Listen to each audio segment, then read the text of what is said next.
Hello friends, welcome back to my channel all about solar sun the soul of all energy. जैसे मैंने आप लोगों को बताया था कि मैं मेरा इस न्यू चैनल पे कुछ न्यू सॉफ्टवेयर का ट्रेनिंग लाऊंगा।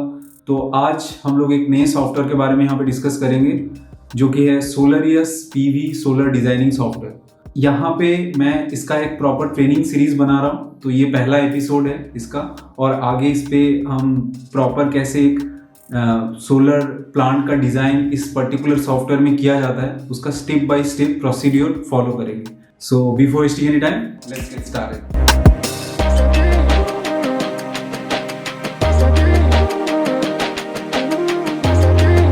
सबसे पहले अगर इस सॉफ्टवेयर का बात करें कि इस पे क्या बेनिफिट है या किस हिसाब से इसका रिपोर्ट एक्यूरेट है, वो हम एकदम फाइनल जब इसका एक रिपोर्ट निकाल पाएंगे उस टाइम पे हम वो डिसाइड कर सकते हैं।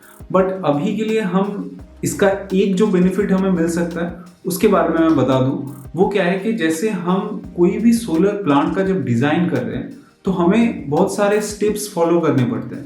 मतलब आप साइट सर्वे करने के बाद उसके बाद आपको शैडो एनालिसिस, देन आपको एरे लेआउट बनाना पड़ता है, एसएलडी बनाना पड़ता है, बीओक्यू बनाना पड़ता है। तो बहुत सारे स्टेप्स होता है जिसको हम डिजाइनिंग स्टेप्स बोल सकते हैं। एंड ऑल्सो और भी बहुत सारे ड्राइंग आपको बनाना होता है।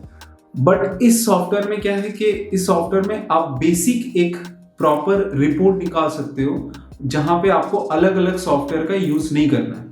आपके पास एक सिंगल प्लेटफॉर्म है, आप इसमें जो भी आपका डेटा है आप इसमें डालो और उस हिसाब से ये सॉफ्टवेयर आपको एक फाइनल रिपोर्ट जनरेट करके देगा। एंड उसमें आपका फिनेंशियल्स भी अवेलेबल हो सकता है, आपका जो साइट है साइट का details and all the things can be there. इसीलिए इस सॉफ्टवेयर का एक मतलब जो टाइम कंजम्पशन का अगर हम बात करें या सेल्स पर्सपेक्टिव में अगर हम बात करें तो ये बहुत ही बेहतर है। जैसे मैंने आप लोगों को बताया कि आज फर्स्ट एपिसोड है, तो आज हम लोग इस सॉफ्टवेयर में कैसे आप एक नया साइट क्रिएट कर सकते हो और इस सॉफ्टवेयर का बेसिक जो ओवरव्यू है, कैसे कौन सा टैब का क्या मतलब है और कैसे आप एक साइट का लोकेशन के थ्रू उसका डेटा इंपोर्ट करते हो इस सॉफ्टवेयर में, उसके बारे में आज हम डिस्कस करेंगे। एंड स्टेप बाय स्टेप हम आगे भी उसका कैसे ड्राइंग करना होता है, कैसे आपका बाकी बीओक्यू को चूज करना होता है, वो सारी चीज़ों के बारे में हम यहाँ पे डिस्कस करेंगे आगे। So let's go to my screen. तो पहले तो मैं आप लोगों को बता दूं कि इस पर्टिकुलर सॉफ्टवेयर को अगर किसी को चाहिए या फिर ट्रायल वर्जन आपको यूज़ करना है तो उसके लिए मैं डिटेल्स नीचे डिस्क्रिप्शन में दे रहा हूँ। आप पर्टिकुलरली कंसर्न पर्सन से बात करके उनसे ट्रायल या आपको अगर खरीदना हो तो उस हिसाब से आप बात कर सकते हैं। पर्टिकुलरली सॉफ्टवेयर को पहले ओपन कर लेता हूँ। तो जैसे कि यहाँ पे आप देख सकते हो कि स्पेसिफिकली यहाँ पे आप जब भी इस सॉफ्टवेयर को ओपन करोगे तो ऐसा एक विंडो आता है और आप यहाँ पे इस फाइल ऑप्शन में जाओगे तो यहाँ पे आपको ऐसे न्यू, ओपन, एग्जिट बहुत सारी चीज़ें आपको मिल जाएगा। तो आपको क्या करना है, नया सिस्टम अगर आप क्रिएट करना चाहते हो तो आप न्यू पे जाओ एंड यहाँ पे 3 ऑप्शन दिया हुआ है। New single phase system in LV, new 3 phase system in LV, new 3 phase system in MV. तो एलवी डिनोट करता है कि जो लो वोल्टेज सिस्टम के लिए जो भी हम डिजाइन करते हैं अप टू 415 वोल्ट या 415 वोल्ट तक का, एंड एमवी लाइन मतलब अबव देन दैट, मतलब 11 kV, 33 kV या आपका उससे भी बड़ा मतलब 132 kV का कोई भी लाइन है तो उसके साथ अगर आप आपका प्लांट डिजाइन करते हो तो उस केस में आपको 3 फेज सिस्टम इन एमवी में जाना होगा। तो यहाँ पे जैसे नॉर्मल कन्वेंशनल में अगर हम बात करें कि सोलर प्लांट के पॉइंट ऑफ व्यू से, तो new 3 phase system in LV ये ऑप्शन आपको चूज करना है। तो जब भी आप इसको क्लिक करोगे तो आपके पास एक विंडो आ जाएगा। अब यहाँ पे कुछ बेसिक चीज़ों के बारे में पहले मैं बता दूं, फिर उसके बाद हम एक एक करके डिजाइनिंग स्टेप्स में आएंगे। तो जैसे कि यहाँ पे ये जो लेफ्ट वाला आपके पास विंडो है, ये आपका हर प्रोजेक्ट का हर एक डिटेल्स के बारे में यहाँ पे आप चीज़ें डाल सकते हो, जैसे कि client, designer, system, location, system design, bill of quantity. आप यहाँ पे हर एक चीज़ का डिटेल यहाँ पे डाल सकते हैं। सबसे पहले तो जनरल डेटा आ जाते हैं। तो जनरल डेटा में क्या है कि आपका जो भी आपका क्लाइंट है या फिर आप एक कोई डिज़ाइनर हो तो उस क्लाइंट का डिटेल्स है, डिज़ाइनर का डिटेल्स आप यहाँ पे डाल सकते हैं। तो मैं क्या कर रहा हूँ, यहाँ पे एक क्लाइंट का कोई भी एक नाम दे देता हूँ, जो भी हम कर सकते हैं यहाँ पे नाम दे देते हैं। ऐसे तरह आप अपना जो भी डिटेल्स है, इस पर्टिकुलर क्लाइंट का डिटेल्स आप यहाँ पे एक एक करके जो भी डेटा आपके पास होगा आप वो यहाँ पे डाल सकते हैं। देन आता है डिज़ाइनर, मतलब जो भी आपका डिज़ाइनर जो डिटेल्स बना रहे हैं। तो जैसे मैंने यहाँ पे आप देख सकते हो कि मैं अपना सारा डिटेल्स यहाँ पे डाला हुआ हूँ कि जो भी बिजनेस नेम है, address, town, city, phone number, आप अपना जो भी आपका लोगो है कंपनी का वो भी आप यहाँ पे डाल सकते हो। ये स्पेसिफिकली आपके रिपोर्ट में भी रिफ्लेक्ट करेगा। देन आते हैं जो आज का बेसिक हमारा टॉपिक है विच इज़ लोकेशन। तो मैं लोकेशन पे आ जाता हूँ और यहाँ पे कैसे हम एक पर्टिकुलर साइट का लोकेशन को ऐड कर सकते हैं उस चीज़ को देखते हैं। तो उसके लिए सबसे पहले क्या करना होगा, आपके पास एक सर्टेन साइट का लैटिट्यूड एंड लॉन्गिट्यूड होना चाहिए। तो मैं सिंपल एक मैंने साइट चूज़ करके रखा है, तो उस साइट का ही हम यहाँ पे डिज़ाइन करेंगे। उसको मैं एक बार आप लोगों को दिखा भी देता हूँ। ये बेसिकली बिल्डिंग है और इसका कुछ फ़ोटोज़ भी मेरे पास अवेलेबल है, तो आपको मैं फ़ोटोज़ भी दिखा देता हूँ सो दैट आप लोगों को एक आइडिया मिल पाए। जैसे कि आप लोग देख सकते हो कि ये एक टोटली रूफ है और इसके ऊपर ये एक छोटा सा मतलब स्टेयरकेस रूम जो है अवेलेबल है, और ये नीचे का जो भी इलेक्ट्रिकल पोर्शन का फ़ोटो है, और ये आपका स्पेसिफिक रूफ है। तो इस रूफ में मुझे जो जितना दिख रहा है रूफ लगभग क्लीन है, तो हमें ड्राइंग में भी थोड़ा सा आसानी होगा। एंड इसी पे हम कैसे सोलर स्ट्रक्चर बैठा सकते और किस हिसाब से बैठाते उसके बारे में यहाँ पे हम काम करेंगे। तो अब हम इसको यहाँ पे बनाने का कोशिश करेंगे। तो पर्टिकुलरली मेरे पास लैटिट्यूड लॉन्गिट्यूड यहाँ से मैं देख सकता हूँ। मैं यहाँ पे जाकर राइट क्लिक करूँगा तो ये आप इस ऑप्शन को कॉपी करोगे तो लैट लॉन्ग कॉपी हो गया। अब आप उस पर्टिकुलर सॉफ्टवेयर पे चले जाओ, तो मैं यहाँ पे आ गया।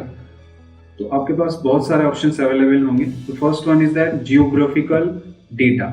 तो जियोग्राफिकल डेटा में हमें पहले सिटी में जाके आपको डेटा इंपोर्ट करना होगा। तो जैसे मैं यहाँ पे ओपन द लोकेशन एरिया, सो यहाँ पे आप क्या करोगे, इस पर सिलेक्ट करोगे जब भी, तब आपको एक विंडो खुल जाएगा।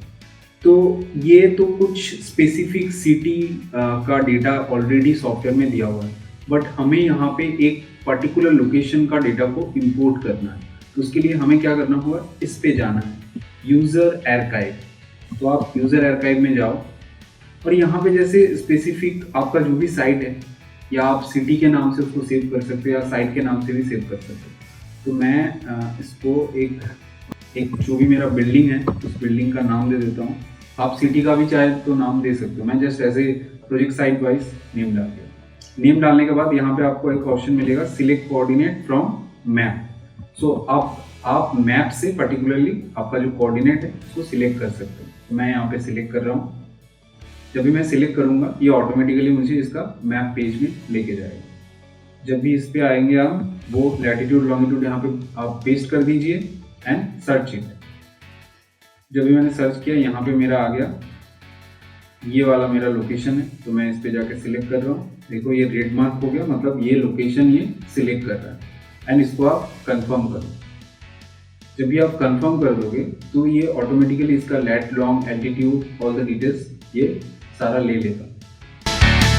इसके बाद आपको यहाँ पे दो ऑप्शंस मिलेगा, इरेडियंस ऑन हॉरिजॉन्टल प्लेन, जहाँ पे unit measurement megajoule per metre square and kilowatt hour per metre square. मतलब हम अगर इंडस्ट्री में जो भी फॉलो होता है उसके हिसाब से देखें तो kilowatt hour per metre square maximum जगह पे फॉलो होता है। तो मैं यहाँ पे kilowatt hour per metre square को ही चूज करूँगा।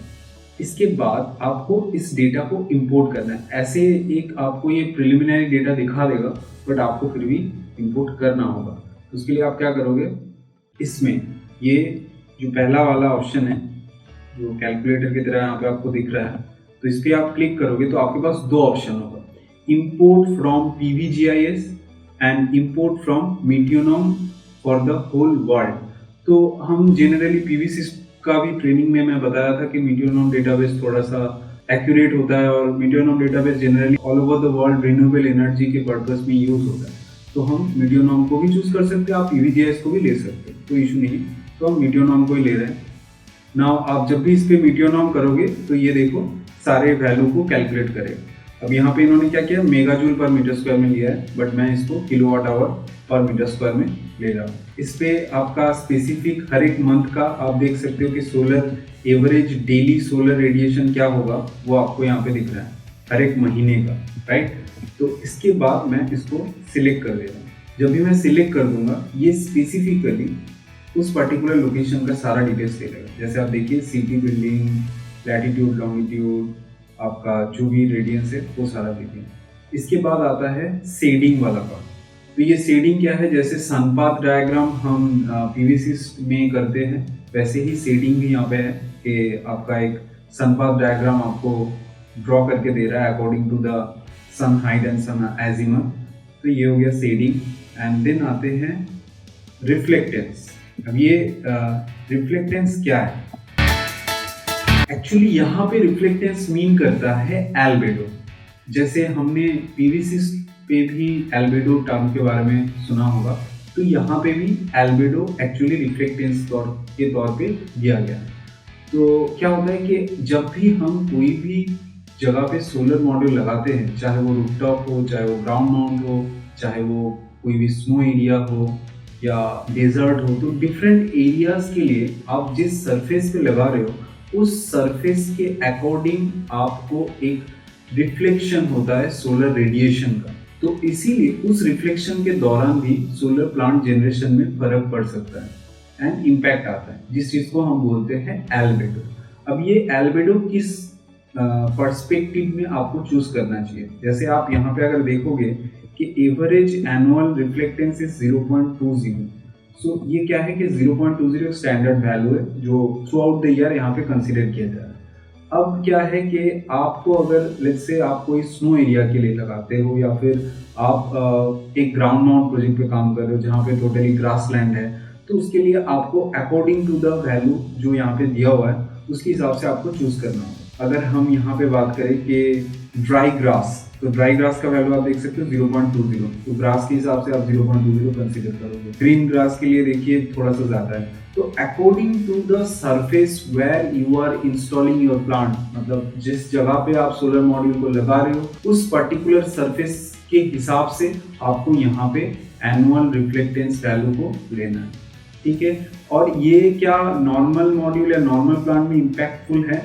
नॉर्मल प्लांट के लिए ये उतना ज्यादा मायने नहीं रखता है, लेकिन अगर आप बाइफेशियल मॉड्यूल यूज करते हो या बाइफेशियल मॉड्यूल कहीं पे कंसीडर करते हो कोई भी साइट के लिए, तो उस केस में एल्बेडो बहुत ही ज्यादा इंपॉर्टेंट फैक्टर हो जाता है, क्योंकि जब हम बाइफेशियल चूज करें तो दोनों साइड पे आपका सेल है और जो आपका बैक साइड का सरफेस होगा वो तभी काम करेगा जब आपका जो सरफेस है, सोलर प्लांट का जो सरफेस है वो रिफ्लेक्टिव होगा, क्योंकि बैक साइड का उसी रिफ्लेक्शन से ही सोलर रेडिएशन का जो रिफ्लेक्शन होगा उसी से ही काम करेगा। इसके बाद आपका जब भी आप ये स्पेसिफिक कंप्लीट कर लोगे ये सारी चीजें, इसके बाद मैं 2-3 चीजें यहाँ पे बता दूं जो भी डिफॉल्ट है, मतलब जो चीजें आपका डिफॉल्ट किया हुआ है लॉसेस वगैरह, एंड वो आप जब रिपोर्ट बनाते हो तो वो सारी चीजें सेम ही रह जाता है। अगर आप उसको चेंज करना चाहते हो तो वो आप हर एक प्रोजेक्ट के लिए अलग अलग तरीके से चेंज कर सकते हो। जैसे ये हो गया सिस्टम पैरामीटर्स।